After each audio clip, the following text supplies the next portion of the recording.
Hey, you guys. Welcome back to another episode of the podcast. My name is Janine Alley. You are listening to Becoming the CEO of Your Life.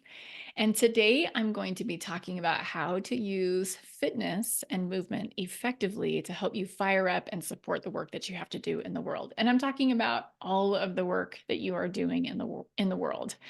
And this is such an important component of what it is that we're doing. We've got to find the support within ourselves. I think a lot of times we're looking outside of ourselves for that support, but this is something that we can do. And this is something that has been a huge benefit to me in the work that I do in the world, so much so that I talk about it a lot with my clients and with you guys on the podcast. This is something that has been a part of the podcast journey from the very beginning. One of the things that I stand against is working at the expense of everything else, especially your health and especially your relationships. We get the message oftentimes culturally that we got to hustle. We got to hustle to get things done and to reach the goals and all the things. And I'm all about working hard for sure, but you don't have to run yourself into the ground in order to reach your goals this week. I know this is something that podcasters like Gary Vee talk about and other people who seem to be like these super type A hard charger kind of people. And that is not who I am. If that's who you are, you're definitely welcome to be here. But I definitely recommend having more balance in life because, truth be told, when we're living like that, our bodies and our brains actually start to deteriorate faster. And I felt this in my life, and I have done the work to switch gears and to use fitness and lifestyle to be supportive of all the things that I have going on. So that is what I wanted to talk to you guys about on the podcast today. Because as visionaries, we have lots of ideas that come to us, and we need lots of energy to execute on the specific ideas that we feel like are aligned with our message and our mission and our day. To be honest, we need to stay true to our priorities and not get stuck moving down these little rabbit holes that I get stuck going down as well. But our energy needs to be generated from somewhere. And it doesn't just come from nothing. It comes from being intentional and really intentionally stoking these creative flames, this creative fire that's within us. And one of the things that has been a big focus for me in the work that I do is using food and fitness, sorry, as a way to keep me going to support my overall vision. And it's what I'm here to teach you to do as well. So I know for a lot of you, this is something that has been a little bit of a frustration. I mean, if you're like most people, right, this is something that you know, and this might be something that you've struggled to consistent with because you're smart. And it's frustrating because you're like, hey, I've been so successful in so many other things. Why can't I be true to this as well? So, truth be told, becoming the CEO of your life is about lifestyle. So, whether you have a business or you are a stay at home mom or you want to create something from scratch and have a little side gig to what it is that you're doing full time, this is what I am here to share. This is about lifestyle. So, you want to be thinking about how the decisions that you make, even with the things that might seem unrelated or insignificant right now, really can work together to help support you. This is not going to come from outside of yourself long term and forever. This needs to be something that you do for you. And even as somebody who has spent a lot of time teaching in the health and fitness space, there have been mornings where I have, honest to goodness, forgotten to work out because I wake up and I have an idea and I'm like, oh, let me get going on that. And I do. And it's 10:30 in the morning and I'm still in my bathrobe. I haven't eaten anything just because these ideas just kind of get to the best of me. So I know at that point in the day, I need to eat and move on to other things. And so it really is a big challenge for me to move at that point. So I do have specific systems in place, so that rarely happens anymore, but that has definitely happened to me. And even at this point in my life where I coach on productivity and I have the health and fitness background and all of it. But here's the truth. We all have drive and we all love to get things done. And not only have I forgotten to work out sometimes, but I have applied that same get it done energy to my workouts where I'm super gung ho and I'm full steam ahead. And you might be thinking, what is the problem with that? Well, the problem with that is when workouts themselves aren't aligned. When we check the box but haven't filled the bucket, we're setting ourselves up for aches and pains and sometimes long-term injuries. Like down the road, if we're not listening and we keep pushing through, we can get injured. And so this for me, when I start to get those little aches and pains as little starter clues, it is an indication that something is going on. So typically for me, my low back starts to hurt because I'm not supporting myself. Every single area of your body has an energetic component to it. And if that area of your body is talking to you, you need to listen. It is a clue. It's an indication that something is off. So your low back, for example, is associated with support. And so for me, when my low back starts to hurt, I'm checking in. I'm like, okay, do I feel supported? Or are you just pushing through? Or are you doing the right things in order to support yourself? So I might be working out, for example, but I'm not doing the right kind of exercise, like I said, to really fill my bucket and to get me set up.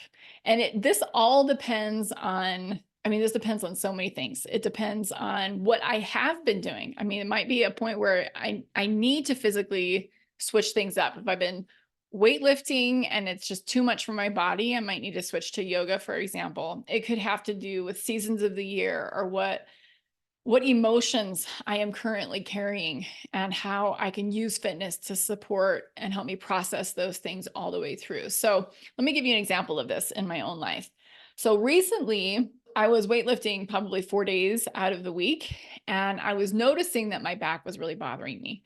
And it was one of those things where I'm like, I am kind of bothered that my lower back is bothering me. I don't know if any of you get like that, but I'm like, I'm annoyed now that my body is hurting because I'm trying to take care of it. And I feel like it's backfiring on me right now.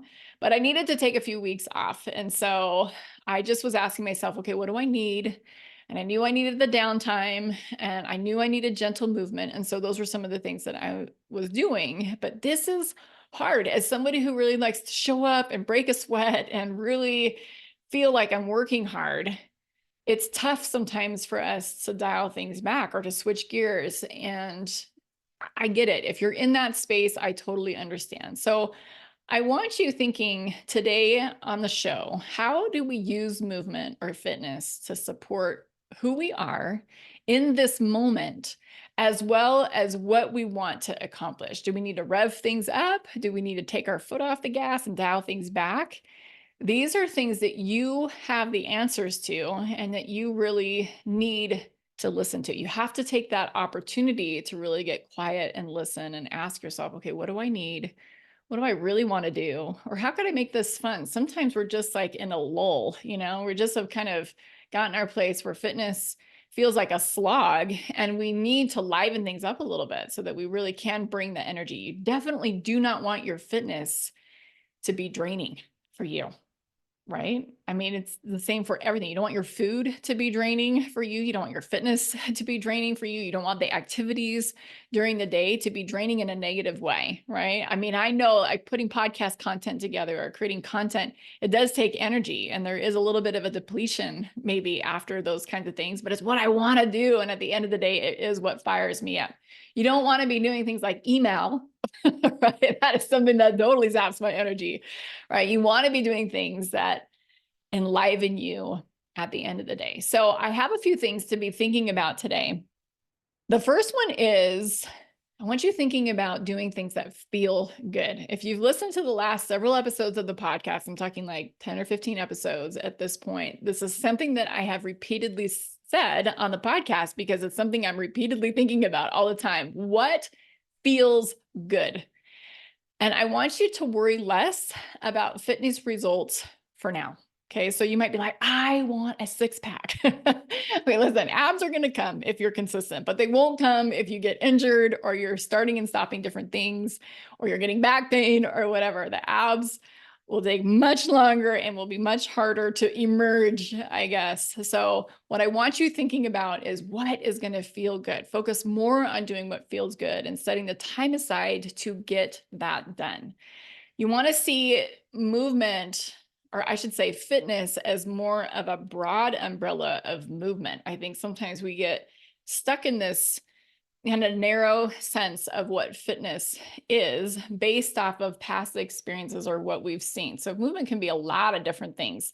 It can be, I mean, I know we talk about like cleaning your house and doing your gardening. I get that, but I want you thinking about how this can be nourishing movement for you and doing more functional things that will help you and the other things that you have going on in your life. It doesn't have to be that way, but it could be. And I think sometimes people have a very narrow focus of what it should be, like I said, based off of past experience. And so broaden your focus a little bit, and think more broad and think about, okay, what would feel good? What would be really fun to do?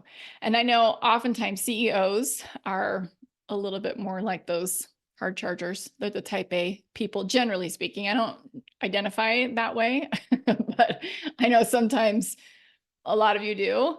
But I think that people assume that their fitness needs to match that. It needs to be intense, for lack of a better word. So let me give you an example of this and how this showed up for me in my life. You guys know I've done triathlons in the past, and the last half iron triathlon that I did was not an awesome experience. It was something that I felt like I should do because I was a triathlete. And I ended up getting kind of these annoying injuries in my legs because I just wasn't having fun with it anymore. So I was having to go to the physical therapist every week to get dry needling done. And that was painful. I felt like a pincushion. I felt like I was hurting myself, hurting my body in order to do an event that I wasn't really excited about. And that was also hurting my body. So kind of like, why am I doing this? And so when I realized finally that it wasn't a good fit, I was already doing a lot of high energy activities in my life. I was starting my business at that time. I was still homeschooling all four of my kids. And I needed my fitness to be that support beam in my life. I needed it to be something that was replenishing for me. And so I started to do a lot more yoga. And 2 years later, I was able to get certified to teach yoga because I just loved it so much. It was something that really was filling my bucket and feeding my soul at that time. So this is what I want you thinking about. So my suggestions to you, depending on where you are, because I know a lot of you are coming at fitness from many different backgrounds. So if you're bringing fitness back because you've been inactive for a while, focus on doing something fun like Zumba or speed walking or sign up for a local 5K or something that's going to really light your fire and get you excited to work out. If you're coming at fitness and you feel like you want to be more active, but you keep getting injured or you're coming off of an injury, focus more on nourishing movement, and always focus on nourishing movement. But if you haven't done anything for a long time, the focus needs to be more on fun.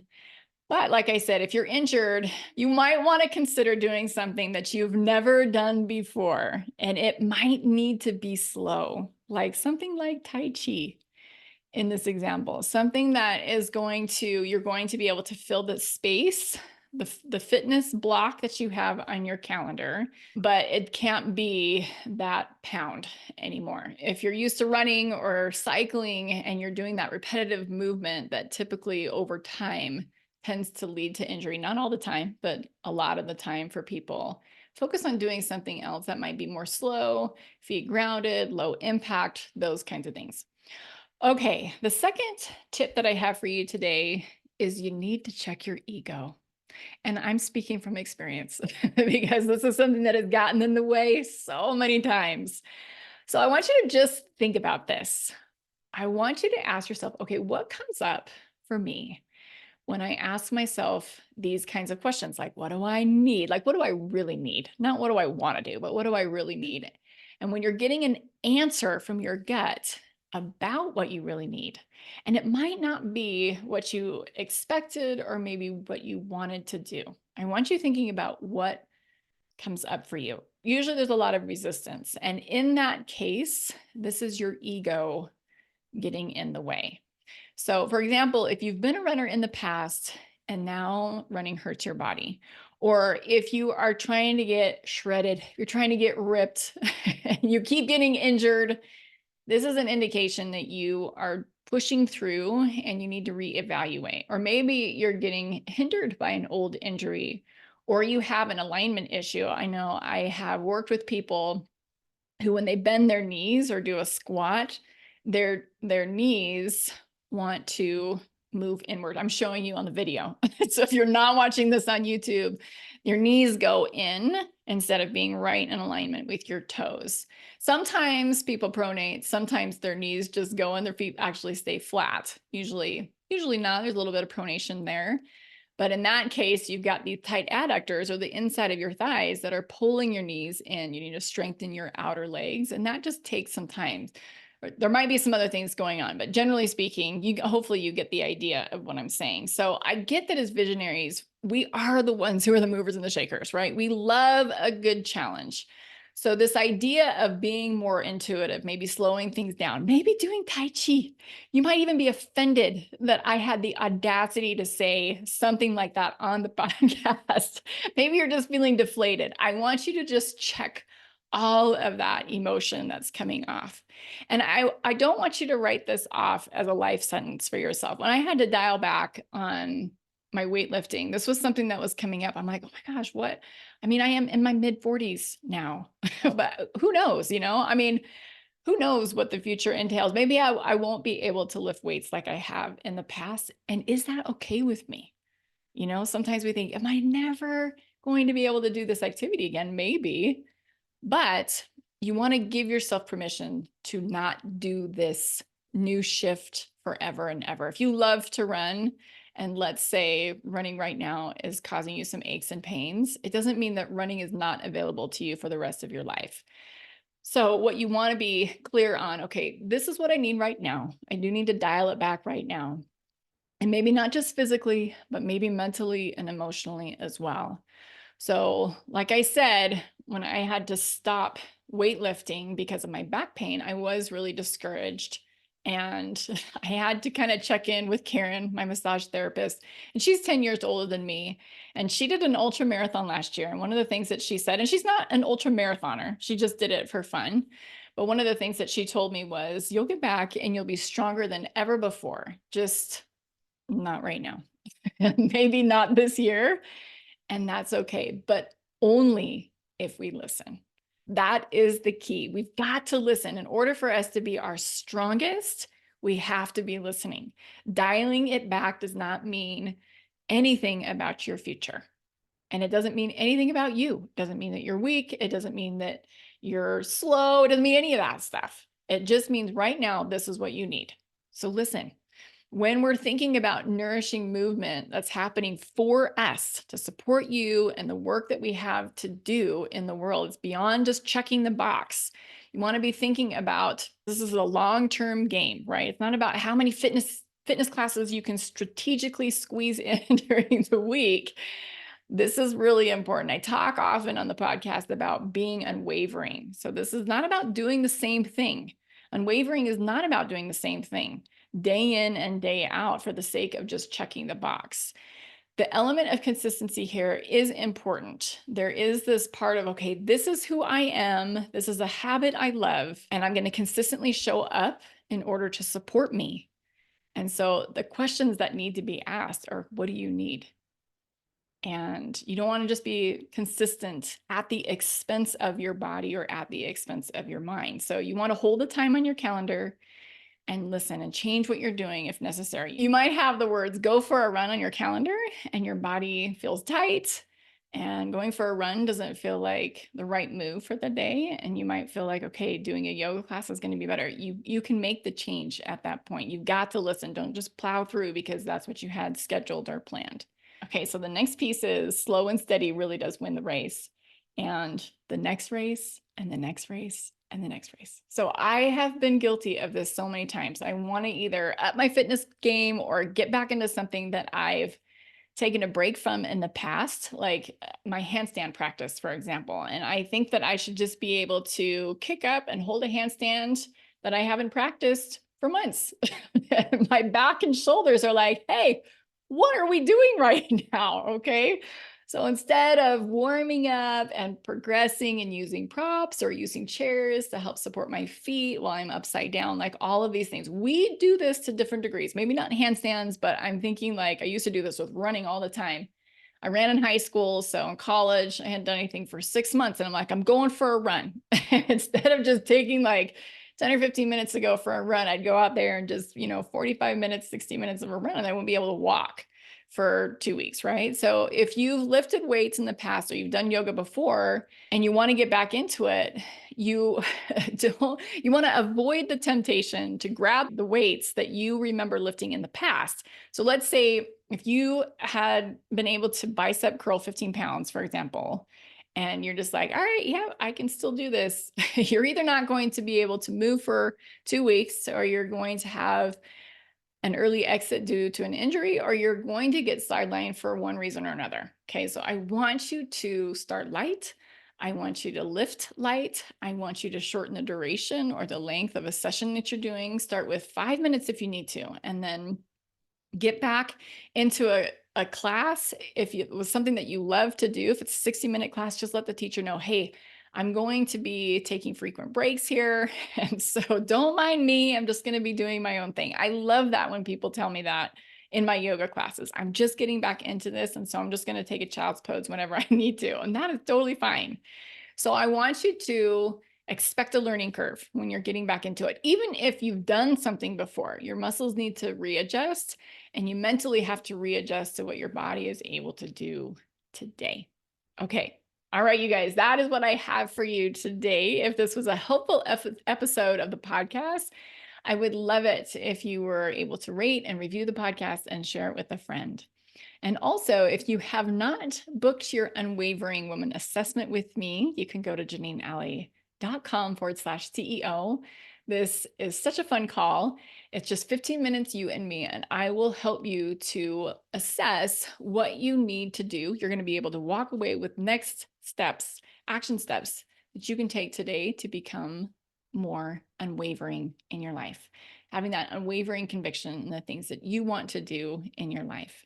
All right, you guys, again, that link one more time is JanineAlley.com/CEO to get on my calendar for that. All right, you guys, have a beautiful rest of your week. We will talk to you guys soon. Take care. See ya. Bye.